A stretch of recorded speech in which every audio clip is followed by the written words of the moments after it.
West Michigan, paving history for health care in the air. News Channel 3's Hannah Knowles joins us live outside Bronson Hospital in Kalamazoo. Hannah, the hospital's air care is starting a new therapy that they say will save dozens of lives, all from the sky. Kirk and Laura, behind me is the helicopter pad for West Michigan Air Care. This team that responds to life and death emergencies is launching a new therapy called whole blood. I got a bird's eye view of the new technique that will allow the crew to perform state-of-the-art emergency blood transfusions, all while remaining hundreds of feet in the air. When the unimaginable happens, this crew never hesitates to fly into action. Fewer people die from a traumatic injury when they're receiving this therapy versus the traditional component therapy that we're doing now.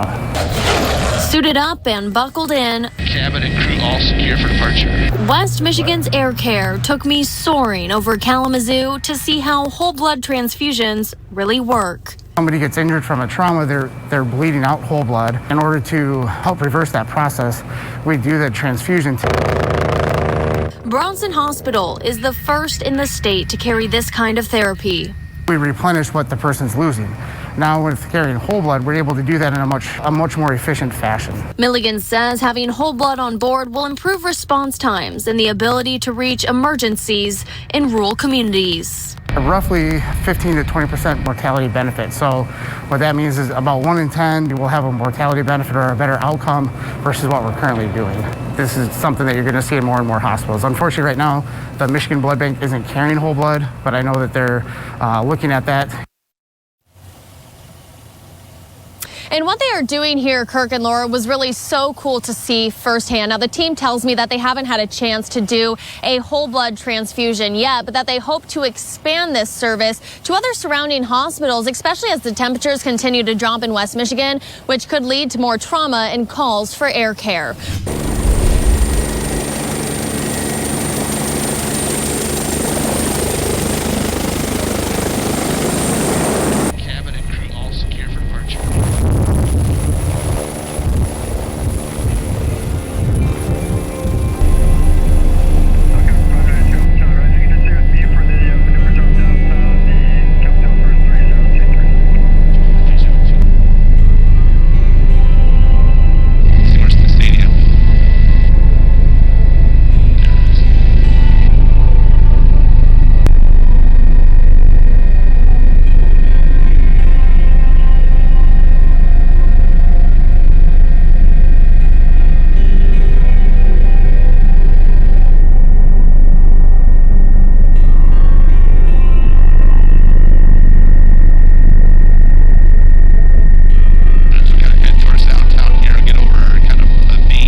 Well, winter is obviously here, and there simply aren't enough drivers anymore to salt and plow all the roads.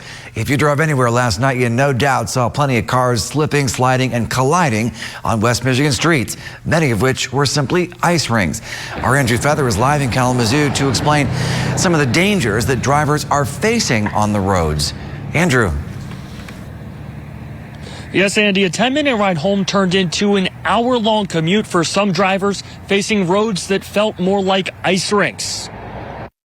spin-offs, wrecks, and cars slipping and sliding trying to gain traction. Kalamazoo County Dispatch reports 113 calls for car crashes in just 6 hours last night. That as rapidly freezing temperatures turned roads wet from rain into a sheet of ice. Kalamazoo's Public Services Director says city crews did not pre-treat roads as they usually would because the salt would have washed away. I mean, we had, days of rain, literally scoured and cleaned the roadways, and then rather instantaneous shift into ice and, frozen snowy conditions. A similar scene across the entirety of West Michigan as snow, ice, and rapidly dropping temperatures hit just as most people were getting off of work. It's a situation Southwest Michigan drivers could be seeing a lot more often as a severe shortage of snowplow drivers are stretching public agencies to the breaking point. The Michigan Department of Transportation and dozens of local public works departments and road commissions report not having enough drivers to meet the need. In a situation where the entire area is quickly covered like last night, it can lead to dangerous situations on the roads. It's going to create driving conditions that are not ideal, or certainly less than ideal. But then again, so does winter. Anytime you have snow on the roads. Those plow drivers do more than just push snow and ice off of the street. They're also the people who do preventative treatment on roads in anticipation of coming snow, including putting down salt and sand.